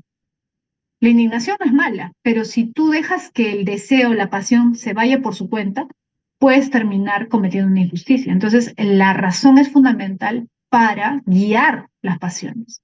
En el caso del caballo malo, las pasiones bajas para controlarlas, y en el caso del alma irascible, o sea, de las pasiones nobles, para guiarlas, ¿no? Para orientarlas y que no se vayan por su cuenta. ¿Se entiende? Entonces, las tres partes del alma son importantes. Ojo que todos tienen estas tres partes. ¿Ah? O sea, no es que, no sé, pues Mahatma Gandhi tenía solamente alma racional, no, ¿no? O que, no sé, X persona que es muy sabia solamente tiene alma racional. No, todos tenemos alma racional, alma apetitiva y alma irascible. Ahora, el tema es cuál domina a cuál. O sea, cuál es la que predomina. Hay personas que su alma racional es la que domina sus otras dos partes pasionales y hay otros que no, ¿sí o no? Hay otras personas que son muy impulsivas o que son muy ambiciosas, que son capaces de hacer cualquier cosa. O sea, ojo, para Platón todos nacemos con una parte dominante, pero también es una cuestión de aprender a, digamos, que nuestra alma racional sea la que dirija. Ojo, para Platón, cada uno nace con una parte dominante. En algunos domina la razón, en otros domina el alma irascible, en otros domina el alma apetitiva, pero a pesar de que tenemos una tendencia natural, se puede trabajar, se puede hacer, se puede educar el alma para que sea la parte racional la que domine, ¿sí? A ver, voy a leer los comentarios. Ángela dice, Miss, el alma racional sería representado por la sabiduría y el alma irascible sería representado por la... Ajá, sí, el alma racional, o sea, cuando el alma racional domina y está bien, digamos, cultivada, podemos decir que el hombre alcanza la sabiduría. Precisamente, ¿no? Por ejemplo, Sócrates. Sócrates tenía, Platón diría, sus tres almas, las tres partes, pero la parte que él más educó y que sobresalía en él era el alma racional, por lo tanto fue un hombre sabio. En el caso de ciertos hombres, por ejemplo, su parte dominante es la parte del alma irascible. Y esos son los hombres, por ejemplo, que buscan, que son muy valientes, por ejemplo, que buscan proteger su ciudad, los soldados, por ejemplo, ¿no? ¿Te acuerdas de eso vamos a hablar luego, cuando veamos filosofía política? ¿Te acuerdas de los reyes filósofos, los guardianes y los labradores, ¿no? Los trabajadores? Exactamente eso. O sea, ¿qué representa o qué sobresale o qué debe sobresalir en los guardianes? La valentía, pues porque ellos son los encargados de proteger a la ciudad. ¿Y qué sobresale en los trabajadores, los artesanos, los labradores? La templanza. La templanza es la sabiduría. O sea, todos podemos alcanzar, mejor dicho, la virtud de la clase trabajadora. La virtud sería la templanza. ¿Qué es la templanza? El autocontrol. O sea, un artesano, un labrador, no necesariamente es una persona mala o poco virtuosa. Platón diría, tiene esa tendencia de las pasiones bajas, pero si se educa adecuadamente, a pesar de esa tendencia, puede aprender a controlar esa alma apetitiva y por lo tanto puede llegar a ser un hombre virtuoso controlando su alma apetitiva, a pesar de que esa es la que más, digamos, naturalmente es más fuerte en él. ¿Se entiende? ¿El alma pertenece al mundo de las ideas? Sí, el alma pertenece al mundo de las ideas, exactamente. Ahorita voy a explicar eso. Precisamente por eso se habla del carro alado, el carro alado. El carro alado, ¿por qué se llama alado? Precisamente porque este carrito está como volando cerca al mundo de las ideas. No sé que en el mundo de las ideas propiamente, pero muy cerca, ¿no? Está casi en el mundo de las ideas y logra verlas a todas. O sea, nuestra alma, porque esta alma es de cada uno. O sea, el alma de todos nosotros ha estado cerca al mundo de las ideas. Pero dice Platón, el problema es que este caballo negro en un momento quiere liberarse, precisamente como es un caballo desobediente, ¿no? No está, no está cómodo con que lo estén sosteniendo, siempre es el más complicado de manejar. Las pasiones bajas son las más complicadas de manejar y trata de escapar. Y el tratar de escapar provoca la caída del carro. Entonces el carro cae al mundo sensible y queda atrapado en el cuerpo. Por eso el cuerpo es como una cárcel, como una jaula. Y el alma, al quedar atrapada en el cuerpo, se queda en el mundo sensible, ¿no? En un ser humano. Y por eso es que a pesar de que está en el mundo sensible, tiene ciertas intuiciones de la verdad. Por eso es que si el hombre se esfuerza, puede alcanzar el conocimiento, porque el conocimiento ya está en tu alma, solamente hay que despertarlo, hay que recordarlo. Y de ahí viene esta idea, ¿no? De que el conocimiento consiste en recordar, a eso se le llama reminiscencia, que es algo que planteaba también Sócrates. Sócrates también decía eso, por eso que la mayéutica consistía no en que él te daba conocimiento, sino en despertar el conocimiento que tú ya tenías en ti, solamente ayudarte y guiarte para que tú recordaras lo que tu alma ya sabía, ¿sí? Claro, por eso se dice que el alma está encerrada en el cuerpo, porque el alma cae y queda encerrada en el mundo sensible a través de un cuerpo. Por eso es que una de las, digamos, de los objetivos del filósofo para Platón es liberarse del cuerpo lo más posible. ¿Y cómo te liberas del cuerpo? Dominando tus pasiones, dominando tus deseos, tus apetitos, ¿no? Y no solamente eso, sino también tratando de ser lo más virtuoso posible, precisamente dominando tus apetitos para que ya no reencarnes más o para que perfecciones tu alma y llegue un momento en que tu alma ya no reencarne más, porque ya no necesita del cuerpo, ¿sí? Bien, a ver, vamos a pasar ahora a Aristóteles, ¿ya? Aristóteles.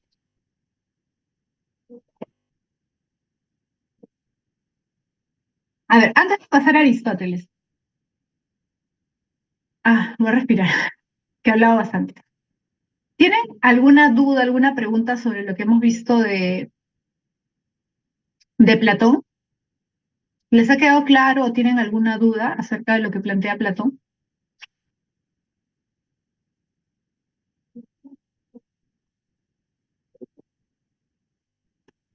¿Todo claro? ¿Sí? ¿Tienen alguna duda? Milene, ¿por qué para Platón a los artesanos? Estoy leyendo los comentarios que se me han pasado ya. Milene dice, ¿por qué para Platón a los artesanos y productores domina su alma apetitiva? Ya, lo que pasa, ojo, no es que si tú naces artesano, labrador, ya domina tu parte apetitiva, no. Eso se refiere a lo siguiente. Platón dice, ¿cómo deberíamos organizar el Estado para que funcione mejor? ¿Ya? Y él dice, todos nacemos con una de estas partes más, digamos, más desarrollada, o sea, tenemos más inclinación hacia una u otra.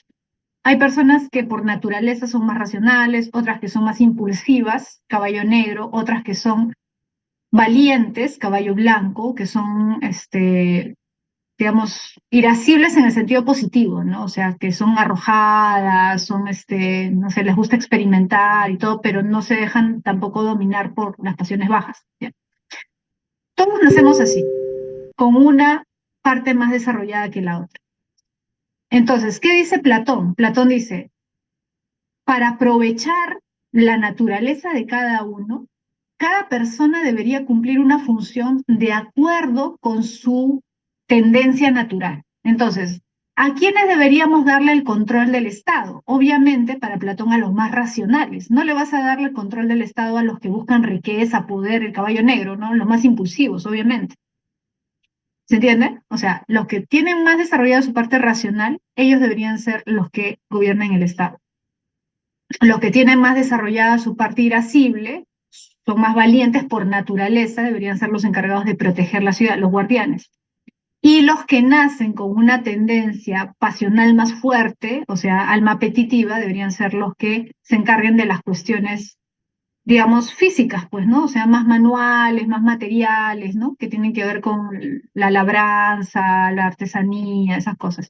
Pero no quiere decir que si tú naces en una familia de artesanos necesariamente tienes que ser artesano, no.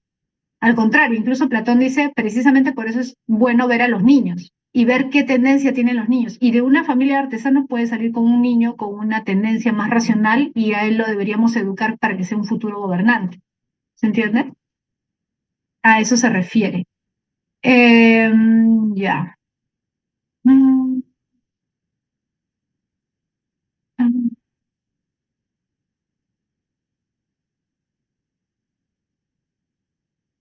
ya. Ah, Milena también me había preguntado la pistis y la icacía. Ah, la pistis y la icacía se refieren a los niveles dentro de la doxa, o de la, sí, pues de la doxa. O sea, de la caverna, si quieren verlo así como la caverna, la icacía es la parte más oscura, o sea, las sombras, representan el conocimiento aparente, ¿no? El conocimiento meramente sensorial. La pistis representa también doxa, pero es como una doxa superior. Vendría a ser, digamos, como tal fuego que está allá a mitad de la caverna. Porque Platón dice, tampoco es que tú vas de la ignorancia a la sabiduría, así como si fueras, pues, teletransportaras, ¿no? Sino que hay como grados de conocimiento. O sea, va saliendo, la pistis sería como un grado entre la ignorancia, que es la eicasía, y la sabiduría, que es la epistema. No sé si se entiende. La pistis sería como un grado intermedio. Sigue siendo doxa, pero no es una doxa del todo negativa, porque es como una transición. La reminiscencia es recordar lo que el alma ya sabe, pero que ha olvidado al quedar encerrada en el cuerpo. Ajá. La reminiscencia es el conocimiento. ¿En qué consiste conocer? Recordar. Ujú. Luis dice, Miss, ¿qué se hacía para que el alma ya no vuelva a reencarnar? Ah, para Platón lo que debes hacer es cultivar tu alma, pues. O sea, tratar de ser más virtuoso. Esforzarte por ser lo más virtuoso posible en esta vida para que en la otra vida tu alma reencarne en una persona mejor y que esa persona siga haciendo ese trabajo. Por eso para él el trabajo de todos los seres humanos, o sea, nuestro deber moral es tratar de ser lo mejores posibles, ¿no? ¿Cómo ser virtuoso? Bueno, no dejándote llevar por tus deseos, por tus impulsos, por tus pasiones, no prestarle tanta atención a las riquezas o al poder, ¿no? Siendo una buena persona, ¿no? Buscando el bien, no solamente tu bien, no siendo egoísta, ¿no? Sino el bien de tu comunidad, ¿sí? Siendo justo, ¿no? Tratando de ayudar al resto, como por ejemplo hizo Sócrates, ¿no? Ya. Pasamos a Aristóteles, ahora sí. Ahora sí pasamos a Aristóteles. A ver, Aristóteles, como algunos ya deben saber, fue discípulo de Platón. Ahora, muchas veces se habla, me imagino que tú debes haber escuchado, de la rivalidad, entre comillas, entre Aristóteles y Platón. O sea, Aristóteles fue su discípulo, pero tú sabes que él fue crítico de varias cosas que planteó Platón, ¿no? Sobre todo, lo que critica Aristóteles es la teoría de las ideas. Pero a pesar de que a veces se dice, bueno, fue su discípulo, pero no estuvo de acuerdo con él, ¿no? Superó al maestro, bueno, eso es cierto, pero también tiene sus cosas, ¿no? Rubí dice, soy amigo de Platón, pero más amigo de la verdad. Sí, pues eso dijo Aristóteles. Pero el problema es lo siguiente, a ver, ¿quién me dice? ¿Cuántos años le llevaba Platón a Aristóteles? ¿Alguien sabe? ¿Cuántos años le llevaba Platón a Aristóteles? Tú sabes que Aristóteles fue discípulo de Platón no solamente porque él seguía a Platón por ahí, ¿no? Sino que estudió en la academia. La famosa Academia de Platón era un centro de enseñanza en el siglo V, el siglo IV antes de Cristo, entre el 5 y el 4. Y ustedes saben que en esa época no había universidades, entonces la Academia de Platón era como la universidad de esa época, ¿no? O sea, equivalía al centro de enseñanza más importante de Grecia. Aristóteles no era ateniense, tú sabes, ¿no? Platón era de Atenas, Sócrates era de Atenas. Los personajes más importantes de la cultura griega fueron atenienses, pero Aristóteles no era de Atenas, Aristóteles era de Macedonia. ¿Te acuerdas de Alejandro Magno? ¿Te acuerdas que Alejandro conquista gran parte de Medio Oriente, incluso llega a la India, ¿no? Aristóteles y Alejandro eran de la misma ciudad de Macedonia. Macedonia está al norte de Grecia. Es parte de Grecia, sí, pero era una ciudad pues sin importancia, ¿no? O sea, no era una ciudad importante en esa época, en la época de Platón. Aristóteles logra ir a Atenas a educarse a la Academia de Platón porque su papá lo envía, ¿no? Es como, no sé, porque tu papá tenga dinero y te envía a estudiar a Harvard o a Oxford, ¿no? O a, no sé, Yale, qué sé yo. Eso es lo que hace el papá de Aristóteles, ¿no? Aristóteles era hijo de un médico, era médico del papá de Alejandro Magno. El papá de Aristóteles era médico del papá de Alejandro Magno. Entonces, su papá lo envía a Atenas para que estudie en la Academia de Platón. Aristóteles llega a los 16 años a estudiar a la Academia de Platón. ¿Y sabes cuántos años estuvo Aristóteles en la academia? A ver, ¿cuánto crees? ¿Cuánto tiempo crees que estuvo Aristóteles estudiando en la academia?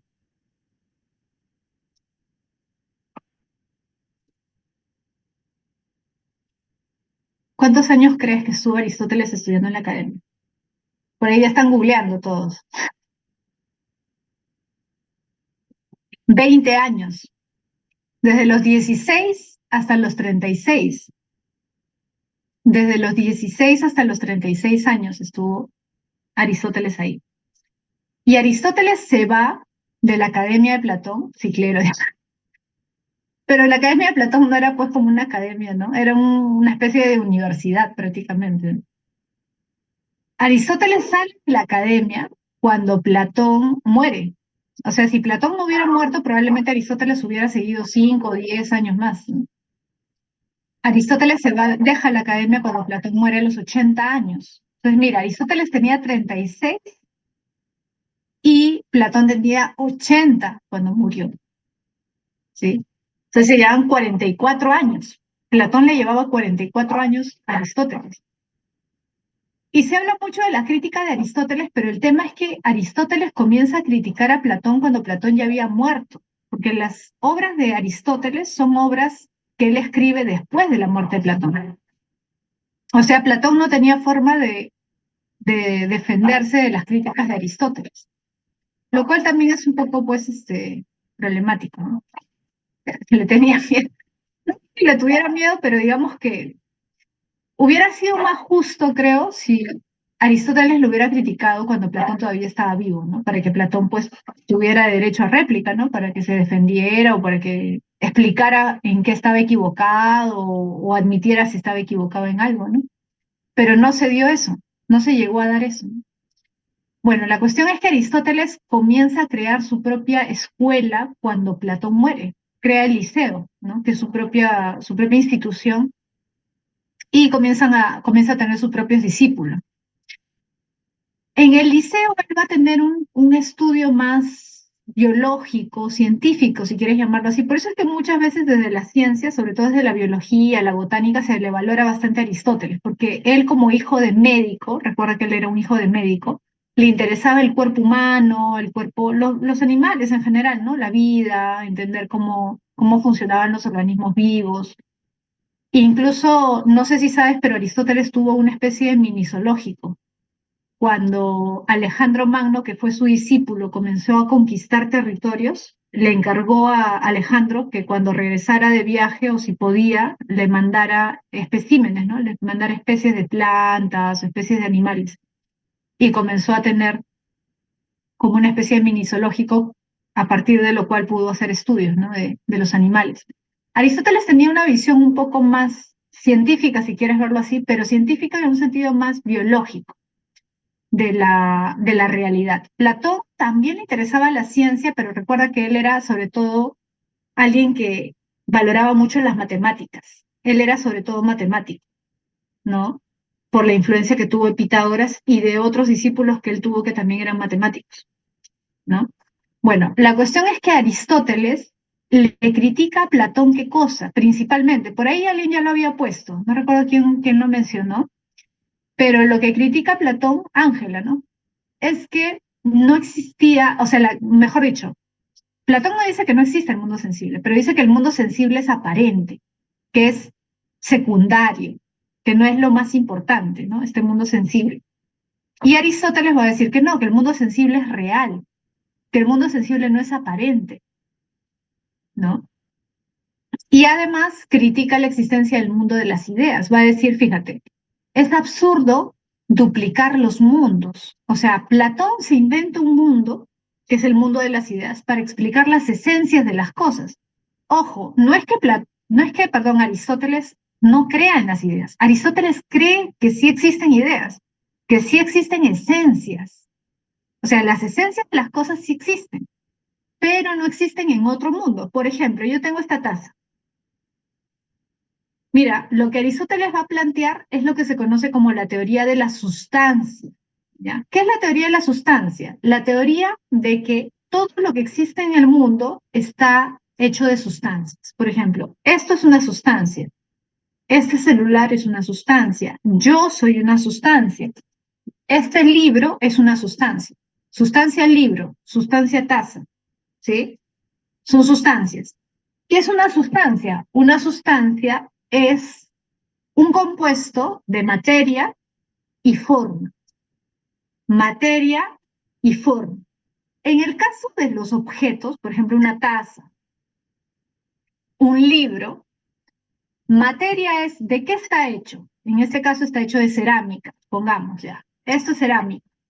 Esa es su materia, la parte material que yo puedo tocar, sentir, ¿no? Ver, eso es la parte material, ¿sí?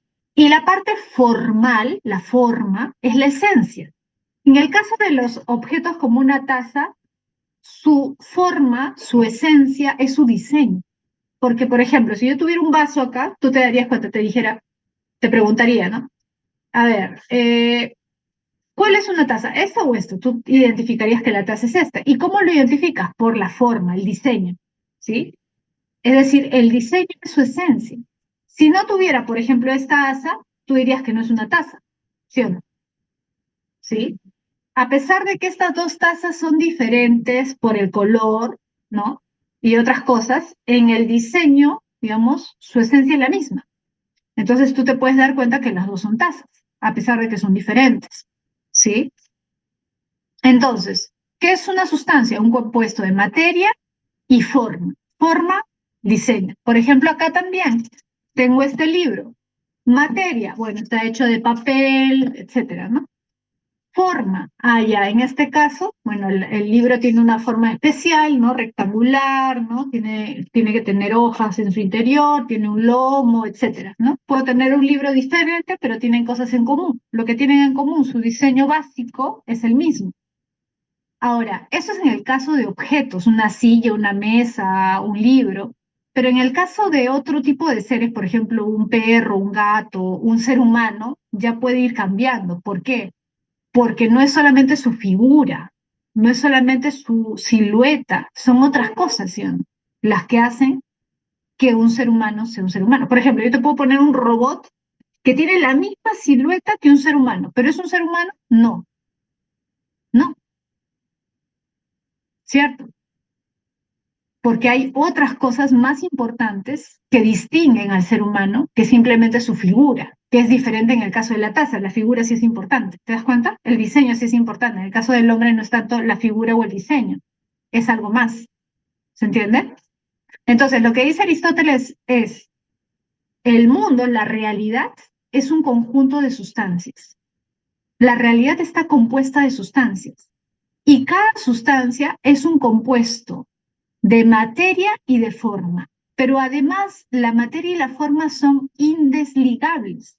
Es decir, esta taza, supongamos que yo pudiera quitarle su materia. ¿Seguiría siendo taza? ¿Seguiría siendo una taza si yo pudiera quitarle su materia, dejarla sin materia? Ya no sería una taza, ¿sí? Eso ya no sería una taza. ¿Y qué pasaría si yo le quitara su forma, su diseño? Imagínate que, no sé, pues supongamos que tengo el poder de ponerle un rayo o algo y derretirlo. ¿Seguiría siendo taza? Imagínate que sigue teniendo el mismo material, pero sin su forma. ¿Sería taza? Ya no es taza, ¿sí o no? Claro. Entonces, ¿qué te quiere decir Aristóteles? Una sustancia es un compuesto de materia y forma. Si yo le quito la materia, ya no es esa sustancia. Si le quito su forma, ya no es esa sustancia. Entonces, las dos partes, los dos elementos, materia y forma, son esenciales, son importantes, son indesligables. No puedo romper esa unidad, ¿sí? Por eso, a ver, en el caso del ser humano, el ser humano es un compuesto de cuerpo, parte material, su organismo, ¿sí o no? El cuerpo, pero tiene una parte también esencial, formal. ¿Cuál es su esencia? ¿Cuál es la esencia del hombre? La esencia del hombre para Aristóteles es la razón, el alma racional. Y el alma racional, ojo, ya, el alma racional le llama así Aristóteles porque es la capacidad que tiene el hombre para razonar, entender, pensar. Esa es su esencia, ¿por qué? Porque ningún otro ser tiene eso. Los animales no tienen eso, las plantas no tienen esa capacidad, solo el ser humano tiene la capacidad de pensar. Entonces, la esencia del hombre es el pensamiento, el alma racional, ¿sí? Pero ¿qué pasa si el cuerpo muere? Recuerda, son indesligables. Si el cuerpo muere, el alma no puede subsistir por su cuenta. Es decir, Aristóteles va a criticar la idea de la inmortalidad del alma, ¿sí? ¿Ya? Entonces, ¿cuál es la principal crítica de Aristóteles a Platón? Esto de duplicar los mundos. Aristóteles dice, pero ¿por qué Platón se inventa otro mundo para hablar de las esencias? No es necesario decir que hay otro mundo de esencias para explicar las esencias. Viendo la realidad yo puedo entender las esencias. Porque lo que yo hago como ser racional es abstraer la esencia de la cosa. Pero para hacer eso necesito tener un contacto físico con el objeto. O sea, primero tengo que verlo, percibirlo. Si yo no lo percibo, porque ojo, para Aristóteles, el inicio de todo conocimiento se da por la percepción. O sea, el inicio del conocimiento es la experiencia. Si yo no parto de la experiencia, no puedo tener conocimiento. La razón es importante, pero es un segundo nivel. ¿Se entiende? O sea, ya implica un nivel de abstracción a partir de la realidad. Pero si no hubiera realidad, yo no podría conocer nada. Entonces, para Aristóteles, el principio del conocimiento es la experiencia, el conocimiento sensible, y luego ya puedo hacer abstracciones, ¿sí? Entonces, para Aristóteles no es necesario plantear la existencia de otro mundo para entender las esencias de las cosas, ¿sí? Bien, ahora vamos a hablar un poco acerca de la teoría de las cuatro causas y después vamos a hablar un poco más acerca del tema del alma, cómo entiende el alma Aristóteles, ¿ya? Fiorella me pregunta, Miss, ¿y el movimiento o el cambio de las cosas, cómo lo llama Aristóteles? Ah, el paso de la potencia al acto, la teoría del acto y la potencia, ¿a eso te refieres, Fiorella? Claro, él plantea una teoría del acto y la potencia, la teoría del movimiento, como una forma de resolver el problema, ¿se acuerdan de Parménides y Heráclito? ¿Se acuerdan que Heráclito decía que todo está en movimiento permanente y Parménides decía que nada se mueve, que todo es estático? Ya, Aristóteles trata de, digamos, darle una solución a ese problema con su teoría del movimiento, del acto y la potencia. En realidad, la teoría del acto y la potencia tiene que ver, por ejemplo, ¿no? con la naturaleza. Me imagino que tú has visto o en tu colegio te han mandado a hacer alguna vez este experimento de frijolito, que te decían, ya pon un frijolito dentro de un algodón y ponle agüita, humedécelo y ponlo cerca de una ventana o donde le dé luz para que comience a aparecer, ¿no? A crecer el frijolito. Ya. Eso mismo, Aristóteles dice, a ver, Heráclito dice que todo está cambiando, ¿sí o no? Y efectivamente, si nosotros vamos al mundo, o sea, vemos el árbol de hace 2 años estaba por acá y ahora ya está un poquito más grande, y si regresamos en 10 años va a estar más grande, o sea, la naturaleza está cambiando, en la naturaleza hay cambio, pero, pero, tampoco es que el movimiento o el cambio sea pues radical, o sea, ya, un frijol puede convertirse en una plantita, ¿no? Pero no es que un frejol se va a convertir en un elefante, ¿no? O sea, a lo que voy es que el cambio en movimiento sigue una lógica, o sea, no es que haya lo blanco se puede convertir en negro, ¿no? Lo inerte se puede convertir en algo orgánico o algo así, ¿no? Entonces, lo que trata de hacer Aristóteles es una teoría intermedia. Hay movimiento, pero a pesar del movimiento hay algo, por decirlo así, que permanece. Porque si todo estuviera cambiando radicalmente y constantemente, no habría algo que sea constante en la naturaleza. Hay algo constante y algo que cambia. Entonces, por ejemplo, en el caso de la semilla, habla del acto y la potencia. En acto, por ejemplo, cuando te dan tu frijolito, en acto era un frijolito, ¿sí o no? En acto era un frijolito. pero en potencia era una planta de frijol, ¿cierto? O sea, se podía dar ese cambio, se podía dar esa transformación. El acto es el presente. La potencia es lo que puede, ojo, puede llegar a ser, pero no necesariamente va a ser así. ¿Qué pasaba si tú te guardabas ese frijolito y no le ponías algodón, no lo ponías en la luz, no le ponías agua, nada? ¿Se convertía en algo? No, no. Entonces, lo que da a entender Aristóteles es que requiere de cierta intervención. Igual, por ejemplo, con respecto, o sea, hay cosas que cambian naturalmente. Por ejemplo, en el caso del niño, se transforma en adolescente, se transforma en adulto, ¿sí? O sea, los seres naturales biológicos, los animales, las plantas, si tienen, digamos, un estado natural, van a transformarse. Pero no es que cambien radicalmente, o sea, no es que sea algo completamente distinto. ¿Sí? Un niño es distinto de un adolescente, obviamente, un niño es distinto de un adulto, pero en su ser ya tiene la potencia, se tiene la potencia de transformarse en otra cosa, pero esa otra cosa no es lo opuesto de lo que era antes, es simplemente un modo distinto de ser, ¿sí? Claudia dice, lo de la causa inamovible, eso ya es otra cosa, la causa incausada, el motor inmóvil. Sí, claro, tiene que ver porque tiene que ver con el tema del movimiento, ¿no? Porque lo que dice Aristóteles es que todo se mueve. En el mundo natural, en el mundo, ¿no? Que nos rodea en la naturaleza, todo está en movimiento. Pero todo lo que se mueve es movido por otra cosa, ¿no? Ahora, lo que dice Aristóteles es no puede haber una cadena infinita, o sea, cada cosa que se mueve en este mundo es movido por otro, o sea, tiene su propio motor. Pero pensar que hay motores infinitos es absurdo. Ojo que para los griegos no existía el concepto de infinito. Para ellos, hablar de infinito era algo absurdo, o sea, era algo que no podían concebir. Lo imperfecto era infinito, lo perfecto tenía que ser finito, tenía que haber un comienzo. Por eso es que Aristóteles dice, no puede haber algo infinito, tiene que haber un comienzo del movimiento, tiene que haber un primer motor, un primer causante del movimiento, ¿no? Ese es el motor inmóvil. ¿No? Que mueva todo, pero que nada lo mueva a él, por eso es un motor inmóvil, ¿no? Sí, en realidad sí tiene relación, porque el motor inmóvil tiene que ver con cómo se mueve o cómo cambian las cosas del mundo, ¿no? Pero no es un dios, es un dios el motor inmóvil, pero no es un dios creador como el dios cristiano, ¿no?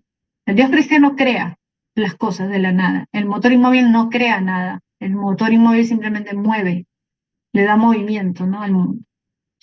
Bueno, a ver, para ir terminando, mira. Acá está la teoría de las cuatro causas. Esto creo que sí lo conocen, ¿no? ¿Han escuchado la teoría de las cuatro causas? Acá se habla de causas intrínsecas. Mira, las intrínsecas son el hilemorfismo, pues. ¿Sí o no? ¿Qué dijimos? La teoría de la sustancia, ¿qué cosa plantea? ¿Qué dice la teoría de la sustancia? Toda sustancia es un compuesto de materia y forma, ¿sí o no? Materia y forma, causa material, causa formal, intrínsecos. ¿Por qué? Porque están en el objeto, en este caso una silla. ¿De qué está hecha una silla? De madera, ¿sí o no? ¿De qué está hecha una silla de madera? Sin la madera, la silla, esta silla, ¿sería una silla? No, no. Claro, yo puedo hacer sillas de otros materiales, pero en este caso es una silla de madera. Sin la madera, esta silla no existiría, porque esta silla está hecha de madera. ¿Y cuál es su forma, su esencia? Mira, su patrón, su diseño. Tiene un asiento con base y un respaldo. Si no tuviera respaldo, ¿sería silla? No. Sería un banquito quizás, ¿no? Un banco. Pero no sería una silla, ¿sí o no? Entonces, algo esencial de la silla es que tenga respaldo y que tenga base, que tenga un asiento con base, ¿no? Ya, entonces, eso es una silla. Materia, forma. Ahora, aparte de estas dos, hay otras dos, porque la silla no aparece de la nada, o sea, no aparece por generación espontánea. La silla alguien la hizo. Es decir, la silla no existiría, porque el nombre completo es Teoría de las cuatro causas de la existencia. La silla no existiría si no hubiera alguien que la hubiera construido, o sea, tiene que haber alguien que la construye. ¿Quién la construye? El carpintero. Principio de movimiento. Es la causa eficiente. ¿Sí o no? ¿Por qué es principio de movimiento? Porque él transforma la madera en silla. O sea, él permite ese cambio, esa transformación. Causa eficiente, carpintero. Causa final, ¿para qué ha sido hecha la silla? ¿Con qué propósito? ¿Con qué finalidad? Ah, con la finalidad de que me pueda sentar cómodamente. Esa es la causa final. ¿Te das cuenta? Todas las cosas que existen para Aristóteles, todas las cosas, una taza, un celular, un sillón, un libro, cualquier cosa tiene estas cuatro causas: material, formal, eficiente y final. ¿Ya? A ver, ya. Vamos a terminar con la teoría del alma según Aristóteles. Mira, acá te vas a dar cuenta que la teoría del alma de Aristóteles es diferente de la de Platón, porque Platón tiene una visión, por decirlo así, del alma, como él cree que el alma es inmortal, tiene una visión, por decirlo así, más religiosa, más moral, ética del alma, ¿sí? Más parecida a la de Sócrates, de Pitágoras, ¿no?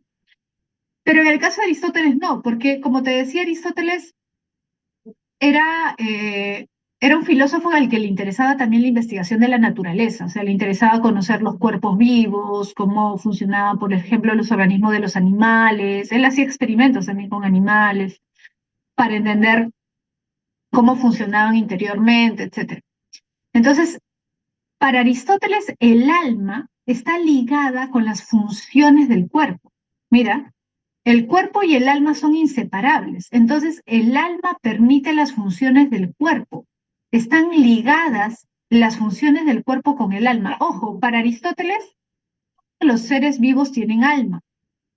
Si algo está vivo, tiene alma. Por lo tanto, los seres humanos, los animales y las plantas tienen alma, pero tienen un alma vegetativa. Ojo, no es una visión religiosa del alma, es una visión más biológica, ¿sí? El alma permite ciertas funciones biológicas.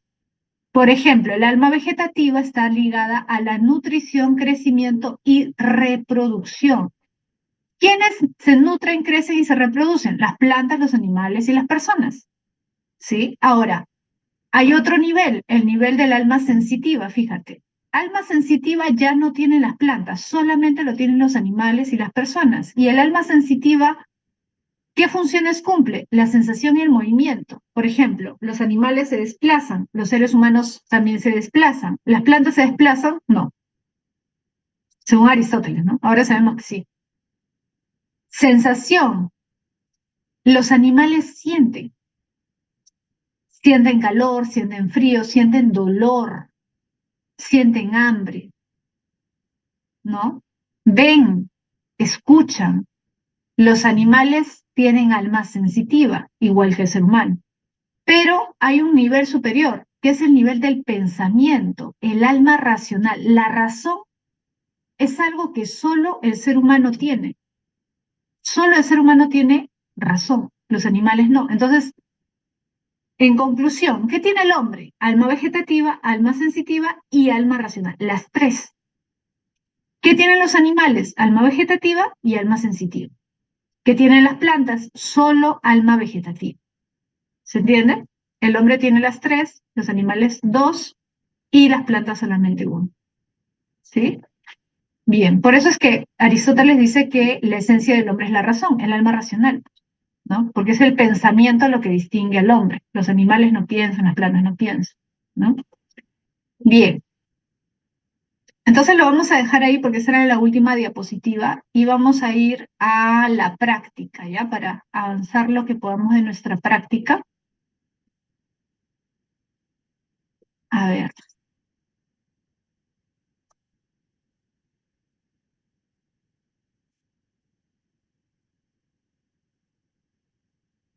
Ya se ve, ¿no? Empezamos. A ver, dice, la parábola de los prisioneros de la caverna aparece en La República, la obra maestra de Platón. Constituye una memorable imagen de su teoría de las formas, su versión de la naturaleza de la realidad. Según Platón, la mayor parte de la humanidad se contenta, lo mismo que los prisioneros de la caverna, con el mundo de la mera apariencia. Ahí está. Solo los filósofos salen de la caverna y aprenden a percibir las cosas tal como realmente son. Solo estos alcanzan un conocimiento genuino. Ahí está. El mundo de la percepción cotidiana es constante, cambiante e imperfecto. O sea, el mundo sensible, ¿no? Ahí está. El mundo de la percepción cotidiana es constantemente cambiante e imperfecto. Pero el mundo de las formas, el mundo de las esencias, de las ideas a que acceden los filósofos es inmutable y perfecto. No se puede percibir con los cinco sentidos. Nadie puede tener experiencia de las formas, o sea, de las ideas, más que mediante el pensamiento. ¿Ya? Pregunta. ¿Cómo la parábola de los prisioneros de la caverna, presentada por Platón en la República, ilustra su teoría de las formas y su visión de la realidad? Esto ya, estaba de más. ¿Cómo la parábola de los prisioneros de la caverna, presentada por Platón, ilustra su teoría de las formas y su visión de la realidad?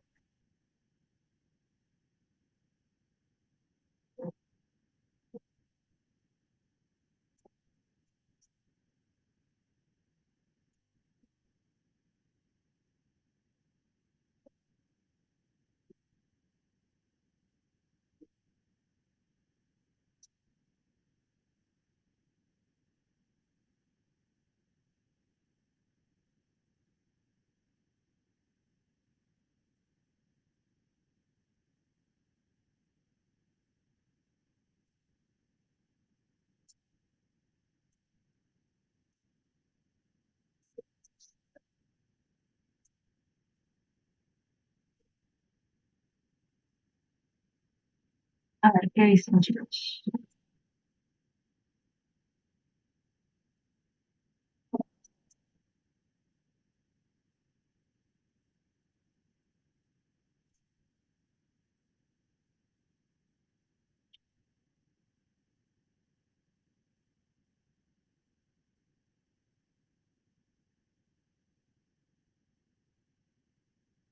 La E, la D. A ver, la E dice, la parábola de los prisioneros de la caverna de Platón sugiere que la realidad material es una mera sombra de las verdades eternas y solo aquellas que se forman por los conocimientos filosóficos y las invitaciones de la primera autoridad verdadera. Mm,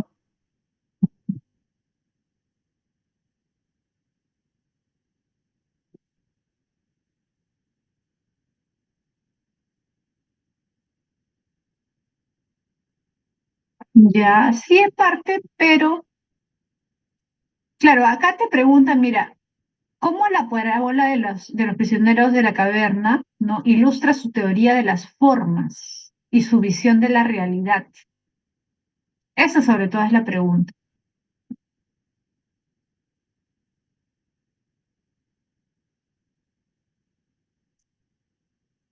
Claro, las formas son las ideas. Ajá, las formas son las ideas. Claro, es la C. La clave es casa. ¿Sí? La clave es casa. La parábola refleja la creencia de Platón de que la mayoría de las personas están atrapadas en un estado de ignorancia, doxa, ¿te acuerdas? Y solo los filósofos, al liberarse de las cadenas de la percepción sensorial, pueden alcanzar la verdadera sabiduría y conocimiento. La B dice, en la parábola Platón sugiere que la realidad material que percibimos a través de los sentidos es ilusoria y temporal, mientras que las formas son verdaderas y permanentes, solo accesibles mediante la contemplación intelectual. Sugiere que la realidad material que percibimos a través de los sentidos es ilusoria y temporal, ya, mientras que las formas son verdaderas y permanentes, solo accesibles mediante la contemplación. Mm,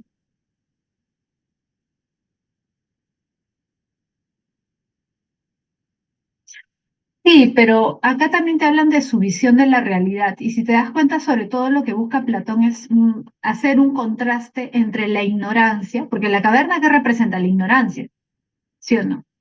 ¿No? El mundo sensible. Lo que quiere mostrar Platón es que el mundo sensible, la ignorancia, es en el mundo en el que está la mayoría de personas y que los que logran salir son los sabios, ¿no? O sea, los que alcanzan la verdadera sabiduría son los filósofos que se liberan precisamente por desencadenarse, por liberarse de las cadenas de lo sensorial. Por eso es que te acuerdas que te hablaba de la inmortalidad del alma. El alma trata de escaparse del cuerpo, de liberarse del cuerpo. Lo mismo, las cadenas representan la percepción sensorial. La mayoría se deja llevar por lo sensorial, ¿no? Pero hay que alcanzar la sabiduría, hay que tratar de alcanzarla mediante la inteligencia, ¿no?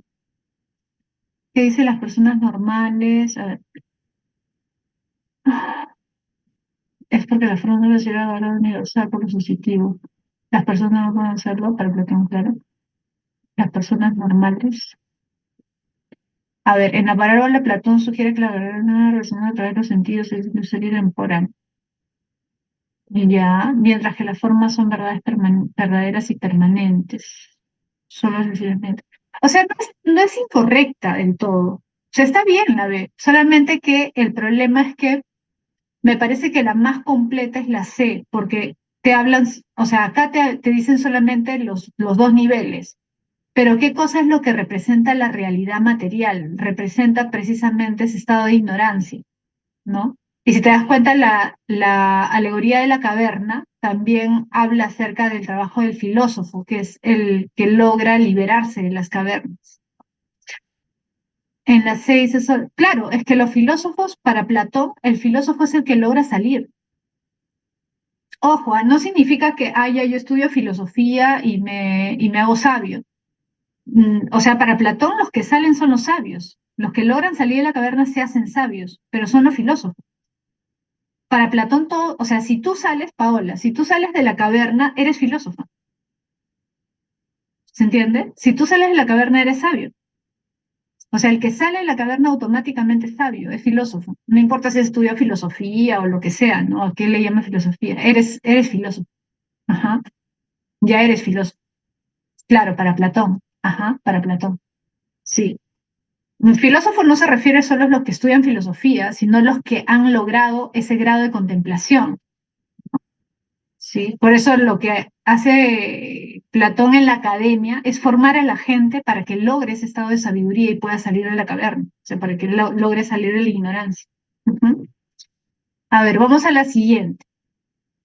Dice, el desarrollo de la mente humana a lo largo de su camino desde la ignorancia, mira, el camino de la ignorancia hasta el conocimiento, atraviesa dos campos principales, el de la doxa, ahí está en griego por si acaso, la doxa y el de la episteme, está en griego también.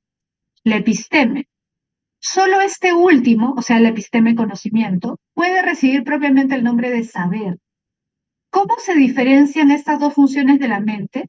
Parece claro que la diferencia se basa en una diferencia de los objetos. La doxa opinión dícese que versa sobre imágenes, mientras que la episteme, al menos en la forma de noesis, esto es noesis en griego, versa sobre los originales o arquetipos, arcai. O sea, la doxa, la opinión, versa sobre imágenes, se refiere a sombras, pues, ¿no? O sea, las sombras, lo aparente, mientras que el episteme versa sobre los arquetipos, o sea, las formas, las esencias, arcai. Si se pregunta a alguien qué es la justicia y él indica imperfectas encarnaciones de la justicia, ejemplos, o sea, si tú le preguntas a alguien qué es la justicia y te da ejemplos particulares, por ejemplo, el juez Pepito es justo por tal cosa, Liliana es justa por tal cosa, porque hizo esto, porque ya. Esos ejemplos particulares no alcanzan a la idea universal, como por ejemplo la acción de un hombre particular, una constitución, un conjunto de leyes particulares, porque no sospecha siquiera que existe un principio de justicia absoluto, normativo y modélico. Entonces, el estado mental, mira, de ese hombre, o sea, a ese hombre que te da simplemente ejemplos, al que interrogamos es un estado de doxa. El hombre que da ejemplos particulares de justicia, que no te puede dar una definición de justicia, su estado mental es un estado de doxa, o sea, de opinión. Ve las imágenes o copias de la justicia ideal y las torna por el original. ¿Sí? ¿Cuál es la diferencia fundamental entre la doxa y la episteme según el texto? A ver,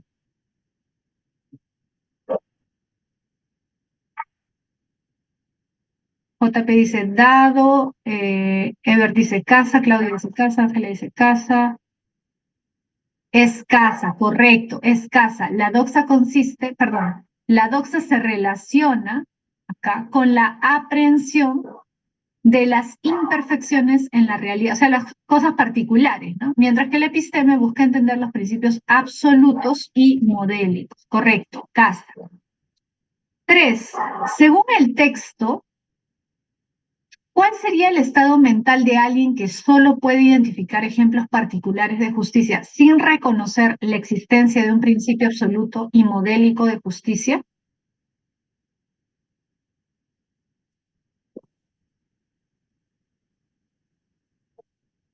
Correcto, muy bien. Un estado de doxa, ya que esa persona solo puede percibir imágenes o copias imperfectas de la justicia ideal. Correcto. Ahora, vamos a esta lectura para terminar. A ver. En el Fedón es un diálogo de Platón, donde la discusión gira en torno al problema de la inmortalidad. Sugiere Platón que la verdad no puede alcanzarse mediante los sentidos corporales, sino únicamente mediante la razón, que aprende las cosas que en realidad son. ¿Cuáles son estas cosas que son en realidad, es decir, que poseen el verdadero ser? Son las esencias de las cosas, y Sócrates pone como ejemplos la justicia en sí, la belleza en sí y la bondad en sí, la igualdad abstracta, etc. Estas esencias permanecen siempre las mismas, lo que no sucede con los objetos particulares de los sentidos. Sócrates afirma que tales esencias existen realmente. Establece como una hipótesis que hay una cierta, perdón, como una hipótesis que hay una cierta belleza abstracta y una bondad y una magnitud. Y que un objeto particular bello, por ejemplo, es bello porque participa de esa belleza abstracta. Según el texto, ¿cuál es el medio por el cual Platón sugiere que se puede alcanzar la verdad sobre las cosas que poseen el verdadero ser?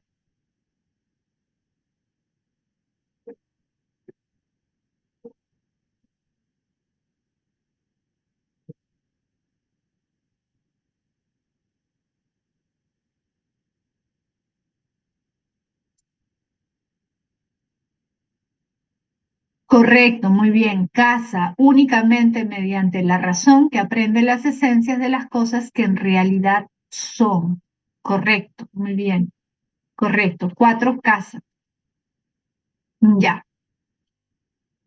A ver, voy a darles las claves porque ya estamos en la hora para que no nos demoremos mucho, ¿ya? Entonces, la cinco está fácil, ¿ya? Introspección es analizarte a ti mismo, ¿no? Intro se refiere dentro, o sea, que hagas un autoexamen, ¿sí? Un autoanálisis, por ejemplo, de tus acciones, de tus actitudes, de ti mismo, ¿no? Eso es introspección. La 5 es la D, ¿ya? 5 es la D. La 6 es bar. Platón argumenta que la capacidad de la razón es el único medio para comprender las verdaderas esencias de las cosas. Es 6 bar. 7 es casa, 1, 2 y 3. 8 es barco, 9 es barco. Eso es sobre la ética aristotélica. Esto lo vamos a ver mejor cuando veamos ética, ¿ya? Por si acaso, si no puedes responder, no hay problema, vamos a verlo en ética. 10 casa, 11 es árbol y 12 es barco. 12 es barco. ¿Ya, chicos? Aprender con H es captar. Aprender con H, por si acaso, es captar. Por ejemplo, cuando Platón habla de aprender las ideas, es aprender, pero es como agarrar, entre comillas, con tu intelecto, ¿sí? Captar con tu intelecto. Por ejemplo, aprendes las ideas, captas las ideas, ¿sí? En la contemplación de las ideas. La 9, Maite, la 9 era barco. La 9 era barco. La 6 también es barco, ¿ya? La 5 es dado, 5 dado. Ya, chicos, ya nos estamos viendo entonces la próxima semana, ¿ya? Si tienen dudas sobre las claves o algo, me avisan la próxima semana, ¿ya? Gracias, Grisel. Grisel ha compartido las claves. Ya nos estamos viendo. Chao, chicos. Cuídense mucho. Un abrazo. Pasen bonita semana.